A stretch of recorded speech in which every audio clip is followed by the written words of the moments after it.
A quick warning, there are curse words that are unbeeped in today's episode of the show. If you prefer a beeped version, you can find that at our website, thisamericanlife.org. From WBEZ Chicago, it's This American Life. I'm Mike Sriskandaraja, filling in for Ira Glass. Calm bodies, calm voices, calm minds. It's calm, for now, You ready? in the second grade classroom in Cold Spring, New York. There are about a dozen kids sitting close around a rug, knees touching. Let's listen to the sound of the bell. These kids are getting ready for a very particular lesson. It's one that I heard about from my coworker, Nadia. I asked my wife, who's a teacher, and she knew about it too. So we're going to do And a friend of mine says he still remembers this lesson from when he was in third grade. It stuck with him. And I wanted to see this rite of passage play out for myself. All right, so the game we're going to play today is called What's in the Box. Have you played this game before? Yes. It's a guessing game that's kind of famous here. Miss Maria, the director of the Manitou School, holds up a white cardboard box about the size of a shoebox. So I have put something in this box, and you can't break it by shaking it. So you can shake it, you can move it, and we're going to pass the box around, and you're going to tell me what you think is in the box, okay? The kids seem amused. They want to try. Sorry? She passes the box to the child on her left. What's in The the kid box? shakes it a little.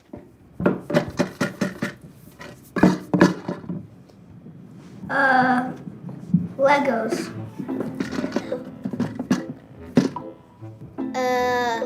A stapler? Maybe mobiles and balls. Marbles and balls.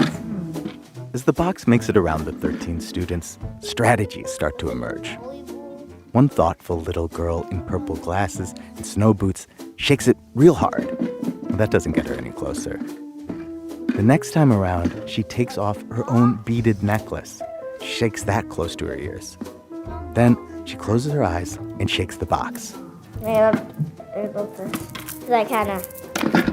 Okay, definitely not what I thought. The rattles are different. Nobody has gotten it. Yeah. Feels like it's time to bring in a dedicated professional in the answers getting business. And the kids allow it. Can I shake the box? You guys don't mind? So I pick up the box. And they're right. It's about the weight of a toy, maybe the size of a fist or two, with smaller things rattling inside that object. Eureka! Okay, is it like a toy car with gumballs in it? That's a really good guess. But not good enough. 3 times around the class, and nobody has guessed it. At this point, the kids are done. They're ready to find out. And that's when Miss Maria does something the kids do not see coming. All right. Cool. Well, thank you for playing. You show I didn't say I was going to tell you what it was. The game is about guessing. It's not about knowing. She doesn't tell them. Gotta do it, and I- She was never going to. Miss Maria takes the box away. And the kids are stunned. No more tries? No answer? That's it? They're not sure what to make of it. Now, if hearing this makes you mad, if you're thinking, hey, that is not what school's about. School's about finding answers to your questions. Miss Maria agrees. But she thinks this is important to learn too. She wants them to learn how to endure the discomfort of not knowing. She's trying to prepare these kids for life. And that's the case she makes to them. And sometimes we all have things that we can't know. Sometimes because Miss Maria won't open the box, but more often because it's just impossible to know, right? Like your parents can't tell you certain things, or you can't get into somebody else's head, or you just can't know the reason for why something happened. So learning to live with that discomfort of not knowing is a really important thing. And that's part of what we were practicing here today. Sure, but the box is right there.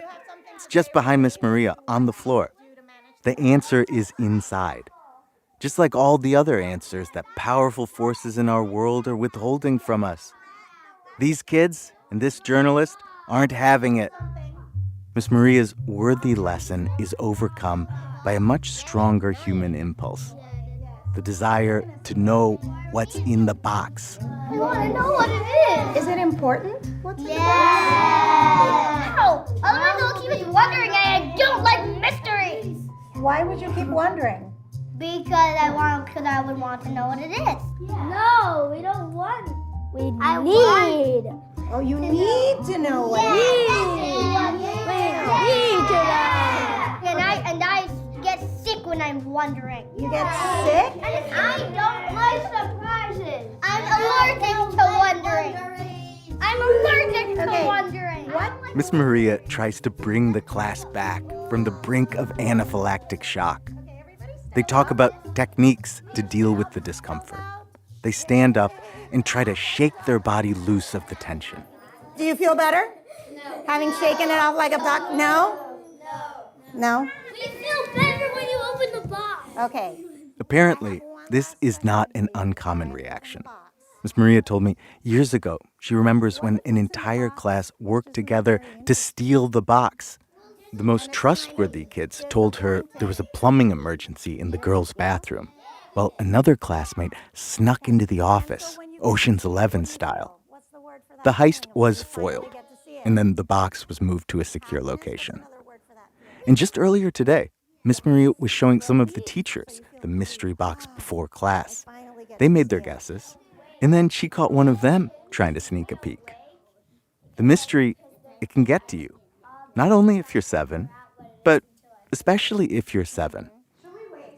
These kids, they see the future, an inscrutable world of infinite, unanswerable questions, and they say, no. You're gonna leave us wondering for the rest of our lives. Your life? Yes. What is it? What is it? What is it? What is it? Miss Maria is just leading this lesson. The regular classroom teacher wants to have kids who aren't freaking out and distracted the rest of the day. She would love this to end. So, in a shocking turn of events, Miss Maria caves to the mystery. You're going to feel better when I open the box. Okay. Here we go. This is the big reveal. She opens the box and shows the kids what's inside. Gosh, I would never have guessed. But you can wait a little longer, right? Today, we'll hear people who stare at the giant question mark and plunge themselves deep into the unknown. What lies on the other side? You want to know? Do you really want to know what's in the box? Stay with us.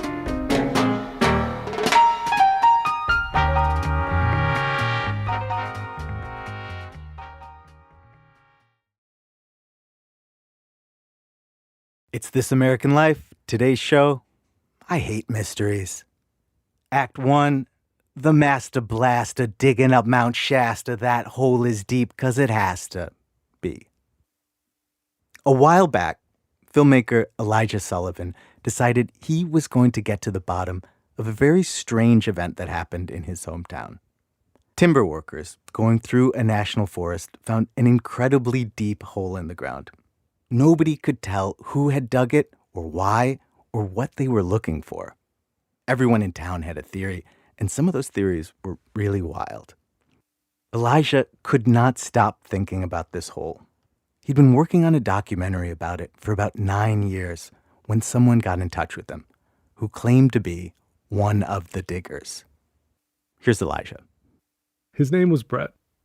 He said that, depending on certain circumstances, like the statute of limitations, he was open to talking. He told pieces of the story before over beers, so I got him a beer, an old one from the fridge. Okay, it still tastes good. It's been in my fridge for like 3 years. I'm not afraid of a skunky beer, man. Do you feel like launching into the story now? Yeah, Do you want to say it? Yes, sir. All right, ready? Yes. All right. For the next 2 hours or so, over a skunky beer, Brett told me his tale. The story I'd been waiting so long to hear. The story of the hole. It started in 2009, right after the Great Recession. Brett was just out of high school, living in Northern California and looking for work. As a kid, he said, he had never really fit in. and had been kind of heading down a bad path. But he loved the outdoors. He'd worked for the California Conservation Corps and later trained to fight forest fires, which he was excited about. But his crew wasn't getting called up. He spent months looking for other jobs. Then he came across this listing on a message board. And I looked, and there was a job opening, and it said building a fence line in Mount Shasta. So I called the number, and a guy answers, and he goes, how old are you? And I tell him, I'm like 19. He's like, oof, you have your own tools, your own gear, gloves, boots? And I'm like, yeah. He goes, how fast can you be in Mount Shasta? And I'm like, well, I'm in Redding. I can make it in like 45 minutes around there. And he says, okay, go to this hotel, and a guy's going to meet you in the lobby. He'll give you a room. You'll meet up with the work crew in the morning, and then go out and build this fence. And I'm like, all right, cool. Sounds good. So I put the last $40 I had to my name in my gas tank and drove my truck up to Mount Shasta. Mount Shasta is this 14,000-foot snow-capped stratovolcano near the Oregon border with a small town nestled at its base. I've lived there basically my whole life. Brett arrived in the evening, pulling into a hotel in Mount Shasta City right off of the freeway. As promised, there was a guy waiting for him. He seemed like the foreman of a crew. And I think he had to have been around like late 20s, maybe like 27. A younger guy in shape, covered in tattoos, very forward, very disciplined. And he just walked out, and he was wearing basketball shorts and flip-flops. And he goes, here's your key, this is your room. Meet the guys in the parking lot at this time in the morning. And I'm like, okay. Finally, a job. Not only a job, but it paid well, and it got him out of Redding. They even gave him his own hotel room and a per diem. The next morning I wake up, there's a van. Everyone's got milk jugs of water and stuff like that. And I meet up with them, and they're all bullshit. And I can tell they've been doing it for a little while, but I didn't know how long. And so I get in this van with these complete strangers, and we start driving up towards the mountain. And I remember driving back roads, and then we pull over in the middle of nowhere, and there's a trail at the tree line. And I get out, and we start walking, and I'm like, where are we going? We're building a fence. So we start walking and walking and walking. And eventually I'm like, all right, guys, where's the fence? And I get laughed at. And I'm like, what's going on? What's going on? And they're like, they told you a fence? And I'm like, yeah, I can string a fence. And they go, that's funny. Yeah, I got told I was putting a barn up. And another guy said something else. And another guy said something else. And I'm like, okay, now I'm far from home. I'm walking what feels like a couple miles down this trail into the wilderness. But guys, I don't know. And they're laughing at me, telling me I've been lied to about why I'm here. And that's when we got up on the hole. The hole. The mouth of it was enormous, at least 10 by 12 feet. And it was deep, like a vertical mine shaft without any wooden beams holding it up. Just sheer walls. Off to one side was a huge pile of dirt. Above there was a steel cable with a pulley strung between trees. A few feet down was a boulder, the size of a small car, sitting on a ledge, and then a ladder leading down into the darkness. I remember looking in the hole, and everybody's getting ready, and I'm asking what's going on. They're like, we're digging. And I'm like, for what? And he's like, well, we don't exactly know. We were told if we found something weird, that we pull it out, and we're going to give it to Joseph. Joseph was the guy running everything. Brett said he looked like a flatlander, meaning not from the mountains. And he completely stood out. Because all of us were blue-collar workers. I mean, we're there in boots, jeans, cut-up shirts, and he was in a full suit. He had dress shoes, full suit, up to the nines, and he'd walk that trail with us every single day, completely dressed. Somehow, all this weirdness, the guy in the suit, being lied to, digging for something mysterious, Brett says he just kind of went with it. Maybe because he was surrounded by adults who had accepted it. He told me he didn't want to be the young guy asking too many questions. And also, he needed the money.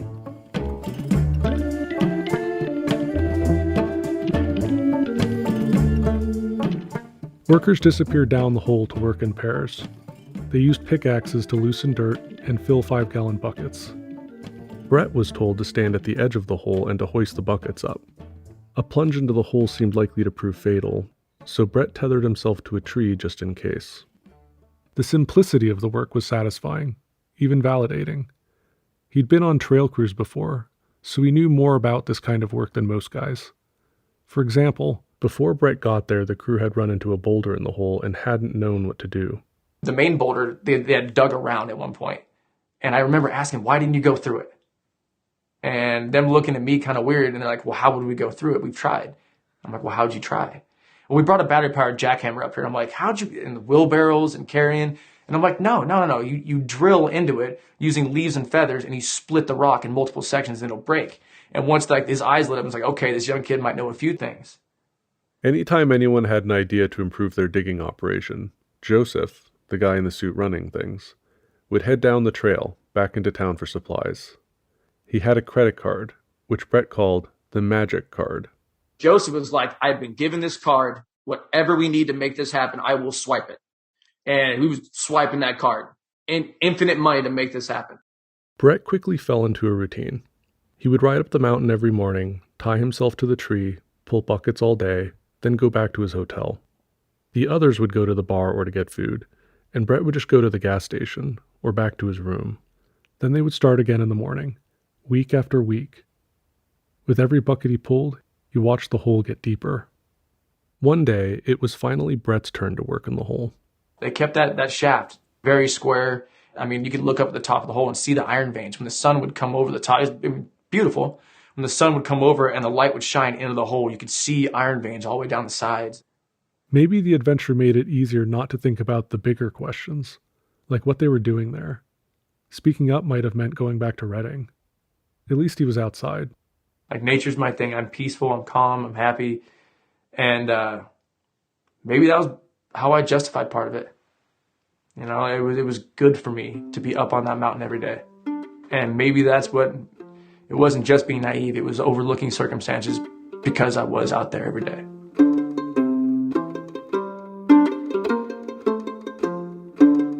Going up and down the trail was, it was like the Seven Dwarfs.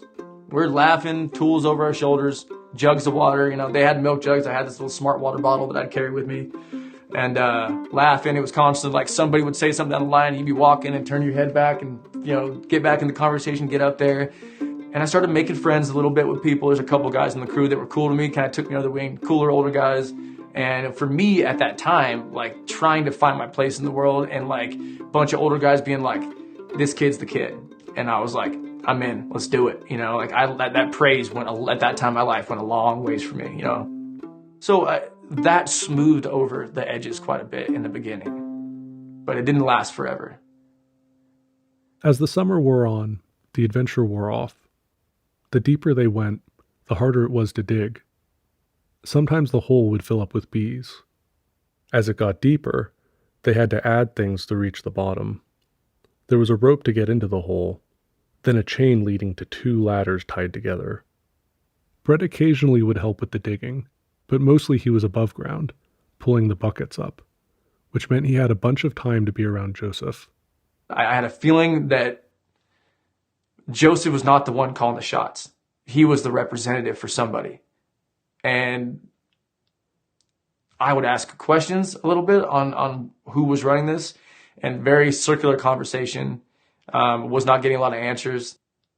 Joseph used to get these phone calls. We would go a couple days without finding anything. And then he'd get a call on a cell phone, an old flip phone back then. And you could just tell his demeanor would change. Phone would ring, he'd pull the phone out, take a breath, walk like 10 feet out in the woods, and he'd have this phone call. And you'd see him like in the bushes. It's not on a trail. He's standing in bushes in nice leathers, flat shoes, and in a suit, kind of like pacing around in circles a little bit, kicking the ground, and lots of nodding. And he'd come back and take a deep breath, and then try like, okay, guys, let's keep going. It's like, we haven't stopped. So there was definitely some type of driving force that he was getting from the organization he worked with. And it was almost a, don't come back unless you find it.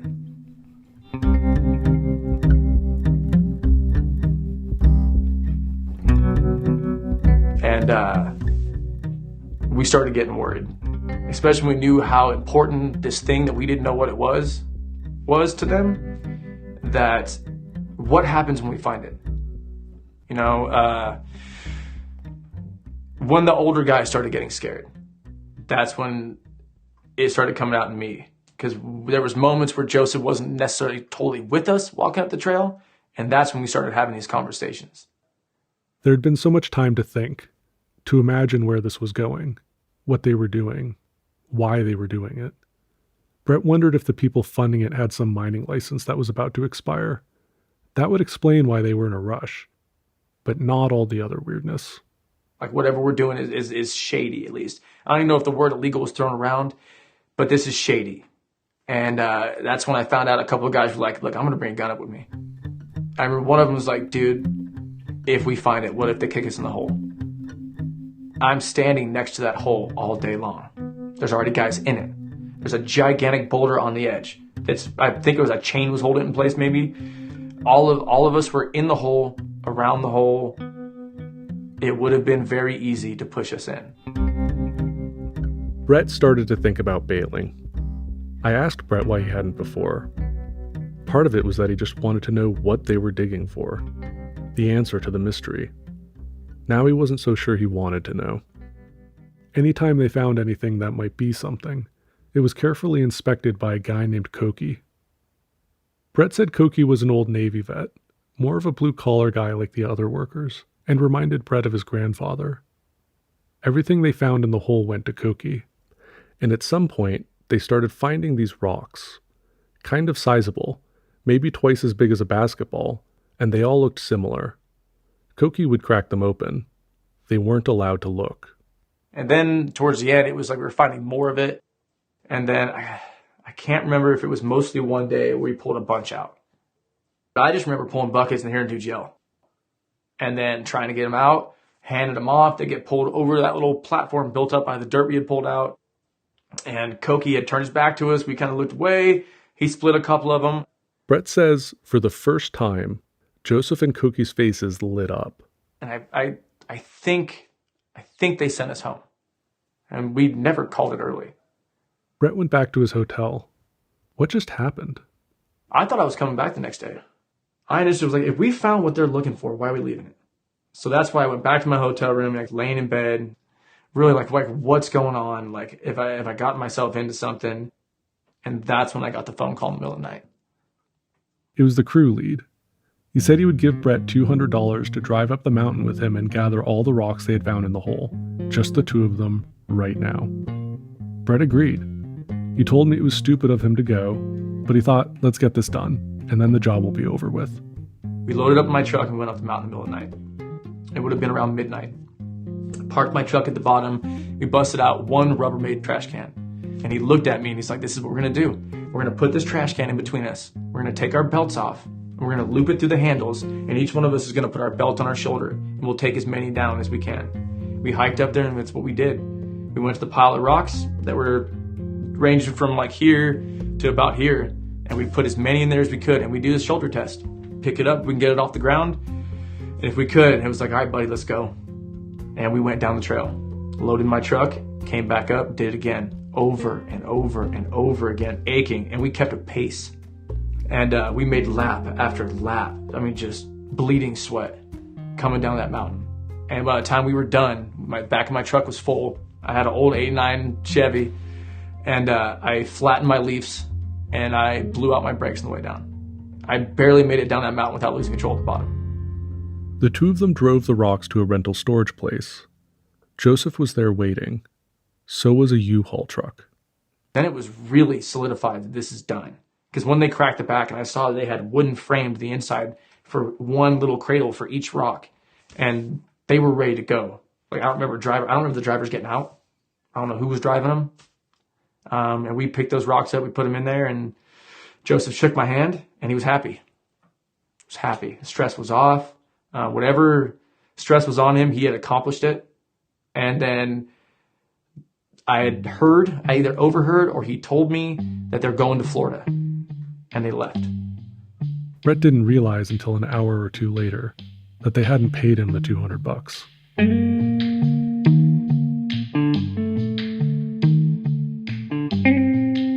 Later that summer, timber workers stumbled across the hole while marking trees. It was in a national forest, and it's illegal to dig without a permit. The hole looked to be about 60 feet deep. I spoke to one ranger who said it was the damnedest thing he had ever seen in his Forest Service career. The Mount Shasta Herald ran an article in October, U.S. Forest Service investigating hole on Mount Shasta. The article had a photo of the hole. At the bottom was Brett's bottle of Smart Water. Gawkers kept gathering to look at the hole, so the Forest Service filled it back in. By the time I saw the spot, a few years later, the trail had faded, but the trees still had scars from the cable, and there was a 5-gallon bucket lying around. Every time I visited, it was in a different spot, and one day it was gone. At the time, all we had was wild speculation. There were 3 plausible theories. The first was gold. I heard rumors about an underground river of gold, maybe a treasure map purchased in a bar. But I talked to the geology instructor at the local community college, who pointed out that Mount Shasta was actually a volcano, and volcanoes don't have gold in them. So that theory was out. The second was Native American artifacts. Unfortunately, this is incredibly common in the US. I asked some state police officers and experts on investigating looters, but nobody had heard of looters digging 60 feet straight down. So the looting theory was out too. That leaves the third theory. It's something we locals discuss the most. But Brett isn't from here. He didn't hear about it until midway through the dig, when he went home for the weekend. He was drinking beer with some friends on their porch and telling them about the job he was doing on Mount Shasta. And I start getting into the details of it, and everybody gets kind of quieter and quieter. And I hear this noise from above me because it was a multi-story, I think it was 2-story apartment complex. I hear, oh, and then like footsteps moving. And then I hear it running through one of the apartment complexes, coming down the stairs. And it was this really spun out woman that came out holding a book. So she goes, sorry, I've been listening to everything you've been saying, but this is what's going on. And she hands me this book about Mount Shasta and starts going through the pages and finds this chapter on Saint Germain. And she goes, do you know what this is?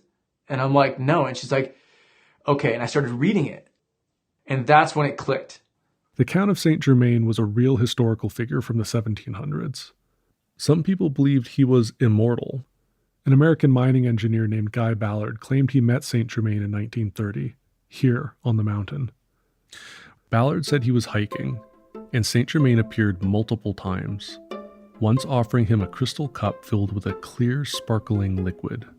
This encounter inspired Ballard and his wife Edna to found a New Age religion called the I Am activity. That's 2 words, I Am, all caps. Ballard died in 1939, but the I Am activity still has members all over the world. Around the same time Guy Ballard says he met Saint Germain, a book was published called Lemuria, Lost Continent of the Pacific. It had a chapter that claimed there was a hidden city under Mount Shasta, inhabited by some of the last remaining members of a sunken continent. People have been looking for the entrance of the city ever since. The book is not related to Saint Germain, but added to the myth of the mountain. Not everyone comes to Mount Shasta for Lemuria or Saint Germain. Some are just looking for purpose, or community.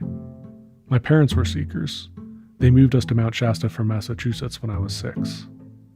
So to me, this made total sense, that the hole had something to do with all these stories. Eventually, I tracked down and spoke to 3 other people who had helped dig the hole. One of them said they'd been paid by a believer in Saint Germain, and described what they were looking for as gold plutonium. He said something about it being used to power Lemurian cities. The other 2 diggers mentioned uranium. None of it made sense, but it always pointed back to the stories about the mountain. I did try to contact the I Am activity a couple of times, but the person who answered the phone told me that my message probably wouldn't be returned. It wasn't.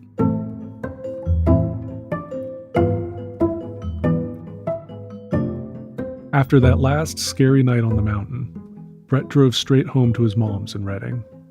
I just couldn't believe all this had happened. And then plus I hadn't slept. And I got back. I hadn't been telling my mom what I've been doing. You know, I told her I was working. And I remember I called my dad.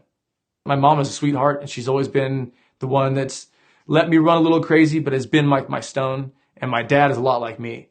And I started telling him what I had been doing, and he got upset. And I remember that was the final thing where it was like, when he was like, you cannot do stuff like that. Like, you have to realize what you just did. And I'm very happy you're safe. But that could have gone very bad. And like, you can no longer go through life being naive like that. And I was happy. I remember I picked up my skateboard, met up my friends, and spent like a week like off gassing, just letting all that go. And then once you're out of that mindset, you're not around those people, then you start realizing like, what were we really doing? Like, What did I let someone talk me into? Am I liable for anything? And that's why it was really chilling when I got that phone call. I can't remember how long it was. I'm trying to think. It was after the summer. Maybe it was around the fall. And I had a call came through that I didn't recognize the number, and I answered it, and I recognized the voice instantly. That stoic, man of few words voice telling me we're going back. And I remember being like, good luck, because I'm not going. After that, Brett joined the military and rarely comes back to the area. Like many before him, he had come down from the mountain with a wild story. He still thinks about it. There are times when I'm out elk hunting or something, I'm breaking brush off trail, and I'll come up over a hill and you'll see a false summit or a goalie in the ground or something like that. You start seeing, my brain will put shit together. When the landscape's just right and the sun hits, I'm on the right slope, and things in the environment and landscape start piecing together, and I can picture it again. That'll be with me forever. If you met Joseph again, do you have anything you'd want to say to him? Man, I'd ask why. I'd take everything I just said and I'm like, am I right? Is this what you were doing? Is this the motivation? Was it this church? Is all the things, these little details that I put together from things you've said, things I've heard, things I saw? Like, what weren't you telling me? And then the next thing is, what did we find? Because I saw it. Didn't seem like something that was worth doing what we did. Am I wrong?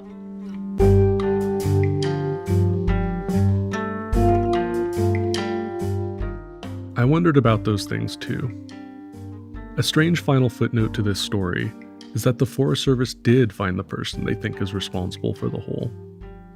Their local Forest Service law enforcement officer, Carmen Kinch, told me she did a bunch of sleuthing and figured out what hotel the workers had been staying in, and from the hotel, the name of the person who had paid for the rooms. She said the person said they had been looking for gold and paid a fine, but couldn't give me the person's name. And without a name, I haven't been able to find any court records, though I tried for years. These days, I'm not looking so hard anymore. I've had to accept that you just don't always get to the bottom of everything. Sometimes when you open the box, inside, there's just another box.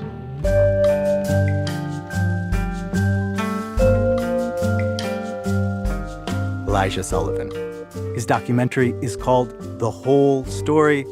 It's showing at film festivals, and he's looking for a distributor. Special thanks to Benjamin Bombard, who told us about the documentary.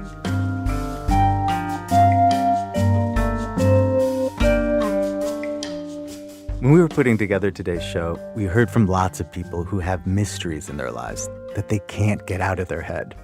And one of them came from Lauren Peterson, who read a story with a mystery in it that stuck with her. So for years, I have been plagued by a New York Times article by Katie Weaver, whose writing I love, where she went to a glitter factory and toured the glitter factory. And while Katie was on this tour, the glitter factory spokesperson said, "You'll never guess which industry buys the most glitter." And then wouldn't tell her. No matter how many times the reporter asked, the spokesperson said, "We can never tell you." And for years, I have been desperate to know who is this secret consumer of glitter. What could it possibly be? You need to know. Need to know. And I think the piece came out around Christmas, I want to say. So this was also the number one topic of conversation among my family and extended family for that entire Christmas. Everything we thought of, it either didn't seem like it would be big enough or there was no reason that they wouldn't want us to know. Like if it was cosmetics, why couldn't they say that on the record? So it can't be that, but is it like, why is your toothpaste so sparkly? Is it the fluoride or is it glitter from the glitter factory? Her wife thought it could be the U.S. military. She'd heard they drop metallic material from planes sometimes to scramble radar. How many people were in on this? My mom is one of 8, so that's a big family on that side. We definitely talked about it, plus some friends. I have a group text where every once in a while one of us will put forward a new theory to this day. So I'd say we're looking at 20 people who I'm regularly bringing this up to. I once brought it up to someone who I was sitting next to on an airplane. I occasionally will just go back and look at the Reddit forums where people are trying to figure out the answer. Like, what could it possibly be? And what if I told you we have the answer? My jaw dropped. How did you find out? Would you just open your phone and type in the word glitter mystery? Yeah, I will. And not for the first time, I might add. Okay, when you Google glitter mystery, the very first thing that comes up after the AI is the mystery of the largest glitter purchaser has been solved. The post is a link to a 2019 podcast that broke the news of the mystery buyer. There's a long Reddit discussion about the answer. But somehow, Lauren had never seen it. So I told her. The largest buyer of glitter is boats. Boats? Yeah, boats. They use it for their paint. Sparkly? I mean, I guess they are. Why don't they want us to know? Why does it have to be a secret? And not like military grade boats. Yeah. Like just regular boats. May I ask you, are you happy that you know? No. Such a disappointing answer. And I kind of wish I still thought that the U.S. military was glitter bombing other nations. Everything that glitters is not boat. But a lot of it is. Lauren was not the only person disappointed in the answer. On Reddit, there were even people who worked in the marine paint industry who knew they used lots of glitter. But they were also hoping the answer was something else. Mysteries are like that. Once you have the answer, the sparkle disappears.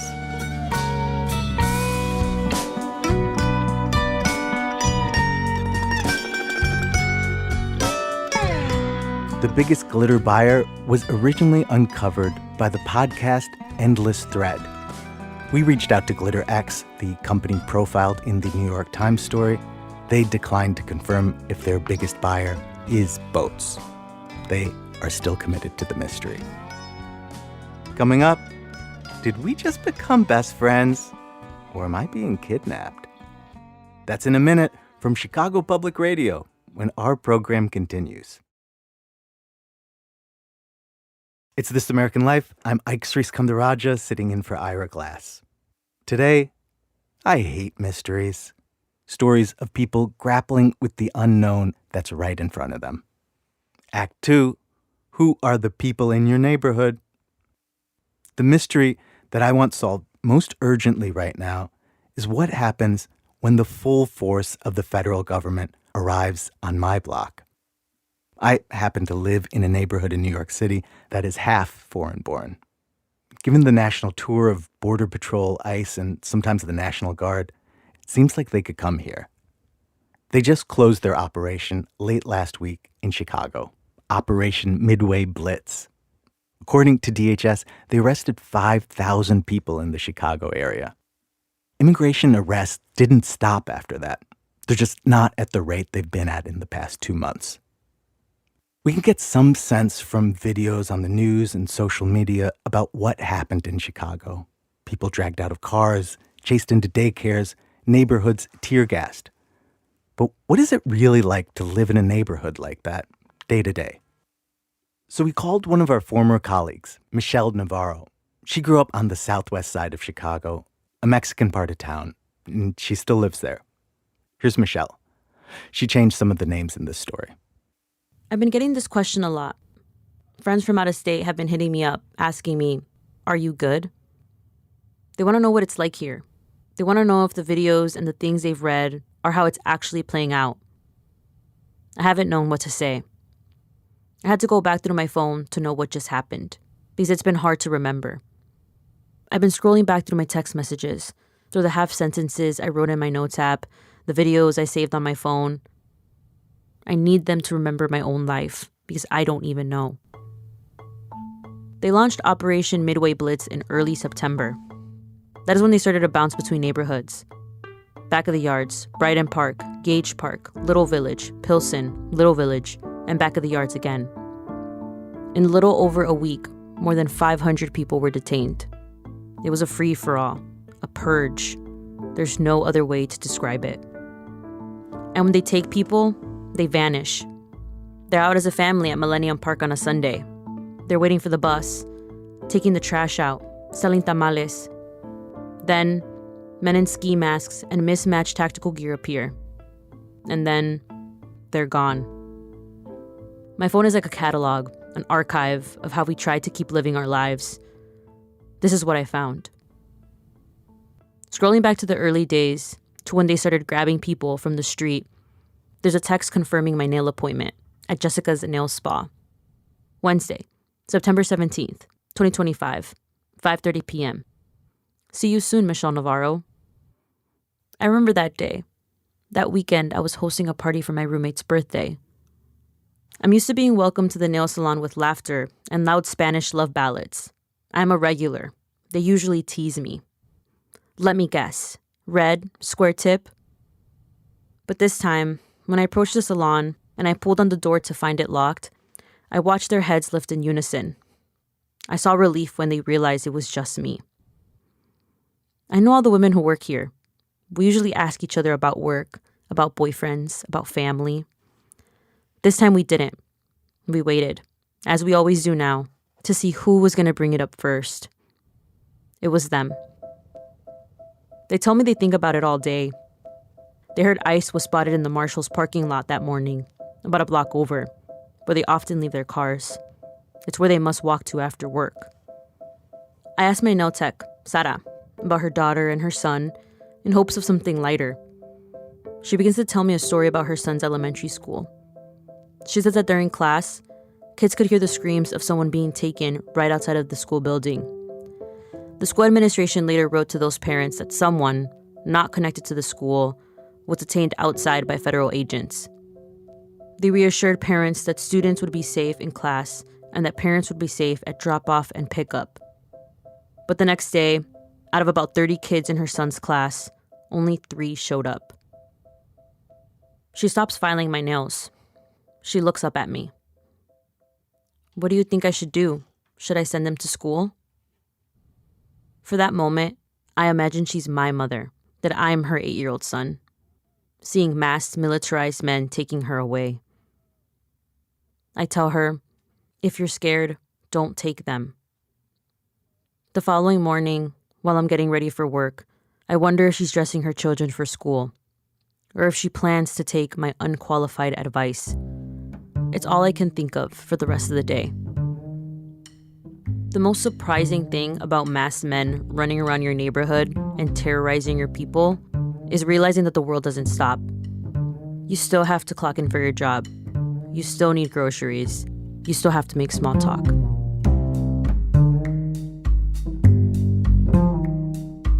Another text I found in my phone with a guy from Hinge. October 22nd. He wants to get coffee in Pilsen this weekend, but we're having trouble finding a time that works. He works at a factory nearby. He texts me that ICE agents are outside his job, and he's covering for coworkers without papers. He keeps having to change the time. I tell him, no worries. He texts, they're just grabbing people and waiting for people to leave work. So now we're telling the night shift to stay home. I hate it here. We never met up that weekend.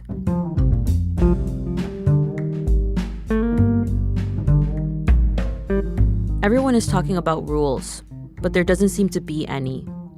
Our mayor, organizers, and legal advocates have said that ICE and Border Patrol can't do a number of things. They can't go on private property. They can't go on city property. They can't throw tear gas in our neighborhoods, right outside of people's homes.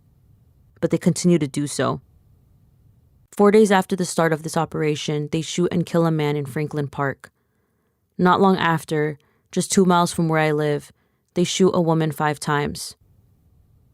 The Department of Homeland Security keeps talking about people who broke the law, who are here illegally, who committed crimes. But they target all of us. Anyone who is brown, anyone who speaks Spanish, or just lives here.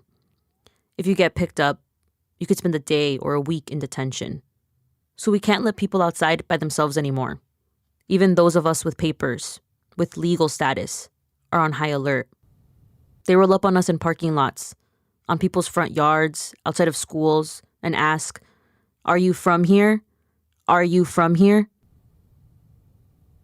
Other moments from my phone. On October 4th, there's a video from my friend Bianca. We've all been friends since 6th grade. Bianca's a realtor now. She's in her car in between showings. She says, "Guys, this is so sad. Families who I sold houses to last year are calling me now, asking me to put those same houses back in the market. They're heading back to Mexico." A home in the United States was a dream they finally realized. They were just crying of happiness not that long ago, she says, and now they have to let it go.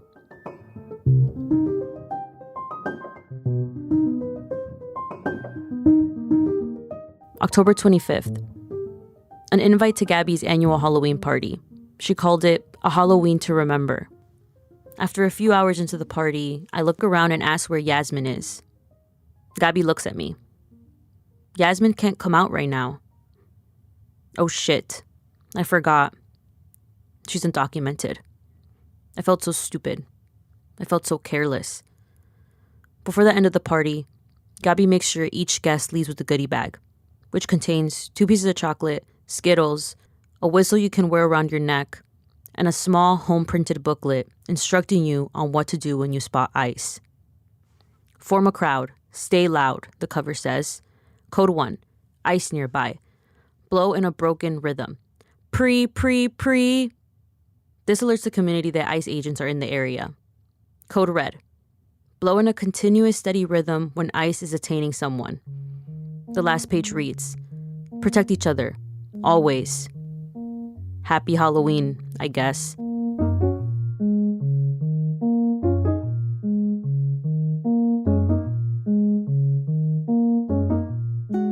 I look back at my call log.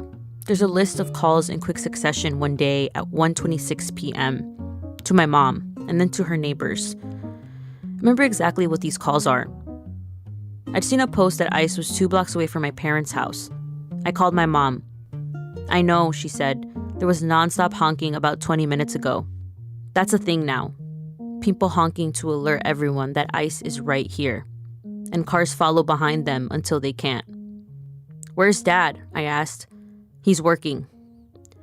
My dad calls me later on his way home from work. I tell him our neighbors are safe. Then I say, "Dad, you can't go to the swap meet anymore." The owner had said he wanted to keep people safe, but he didn't. More than 20 federal agents took 15 people. That's my dad's spot. It's where he goes for random parts and hardware. But I told him no more Swaparama. He agreed he'd find a different place to do his shopping. October 20th. ICE got to my dad anyway. There's a text from my sister at 10:46 a.m. "ICE jumped out on Luis. I don't know who he's with." Luis is my sister's husband, and he works landscaping with my dad. I wrote in all caps, "Where, right now?" My mom messages me, "La migra le llegó a tu papá." My dad was shoveling someone's front lawn. When he looked up from his shovel, ICE was right there, the agents just a few feet away. 4 cars stood in the middle of the street. One of the agents gripped his coworker's shoulder. "Do you all have papers?" They all said they did. They think that because no one tried to run, the agents let them continue working. So they did. Going back through these messages now, I forgot how mad I got at my sister. I was alarmed. My sister seemed to move on quickly when she learned Luis and my dad were fine, which I found annoying. I kept asking her, where are they now? Are they together? Had they called the rapid response hotline to report ICE presence in the neighborhood? Taken down license plate numbers or makes and models of the cars? Information that could help other people at risk in the area. My sister texts, I am telling you what I know. I am working, and they are working. I don't know how much communication you think I'm getting. My reply, bro, this is a stop work matter.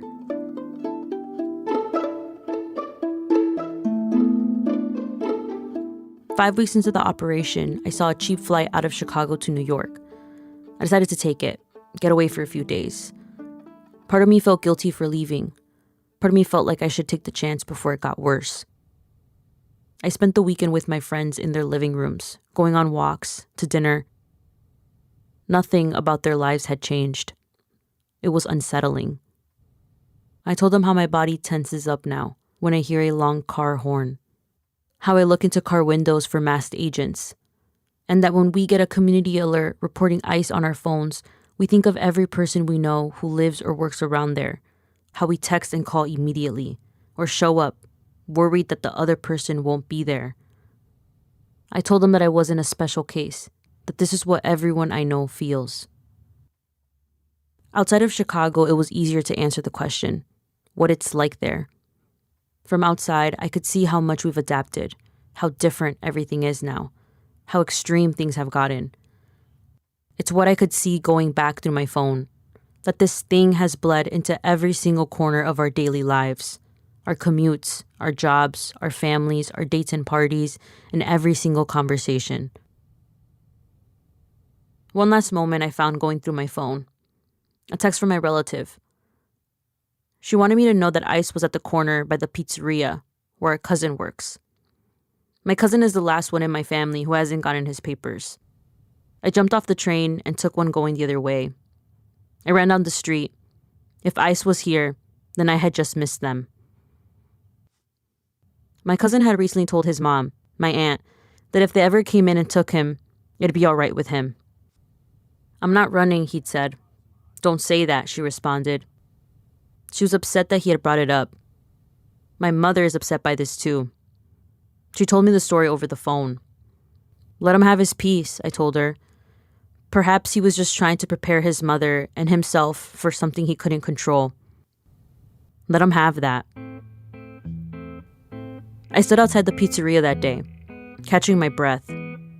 I peered through the glass until I caught a glimpse of him in the back of the kitchen. I waved and pretended I was only walking by. For once, I avoided the conversation completely, for my sake and for his. And I think we both felt relieved.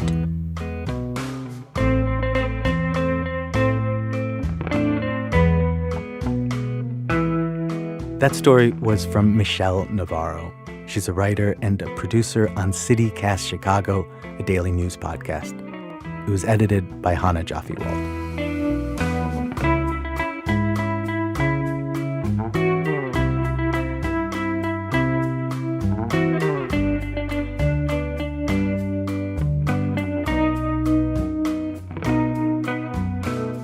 We just have a few minutes left in the show. We'll leave you with one last story. Act 3, come Mr. Cab Driver, won't you turn that music up? It comes from comedian Muhammad El-Sheikhi, who found himself trapped in an uncomfortable mystery in the backseat of a cab. Most recently, I decided I need to work more on my small talk. So I was like, you know what? If I do take a Lyft or an Uber next time, I'm going to talk to the driver. I'm going to find a topic and I'll run with it. And I get into this man's car, and like 2 minutes in, he starts playing music. And every song he played was something I really liked. So like, I got to let him know. So after each song, I would say, dude, this is a great song. Or I'd say, oh, wow, look at that. He's doing it again. And I did that for a while, like 20 minutes of me doing that. And that man did not respond to me once. Well, like, I'm a man on a mission. I'll get to him. But then I swear to God, the music stops, and the thing he starts playing next was my stand-up comedy on the speakers, and I've never been more terrified in my life. Because I was like, I didn't even check if this was my car or not. Like, I left the building, and I was like, this seems completely fine, and I got in. So I had to check in from the back, and I was like, hey, man, hi, do you know who this is? And he was like, what? I was like, the guy doing stand-up on the speakers, do you know who that is? And he was like, no. And I was like, well, it's me. And he replied, well, that's good for you. I was like, oh, you're kidnapping me and gaslighting me? This is crazy. And then I really thought something bad was about to happen, but then he drove me to the location I gave him, and I did say that out loud. I was like, oh, this is the location I gave you. And he was like, yeah, that's how this usually works. And I was like, dude, not to be rude or anything, but like, are you fucking with me? What is this? What is going on tonight? And he was like, what? And I was like, are there cameras around? Is this gonna be on like YouTube or something? What is going on? And he was like, sir, I just want you to leave my car. And I was like, oh, I'm the crazy person here. Oh, I see how it is. Okay, I'm the weird. Just so you know, whatever this is, you got me. This will haunt me for the rest of my life. I will never forget you. Is that what you want? And then I started leaving the car. I took my backpack, and then I pulled my phone out of the charger.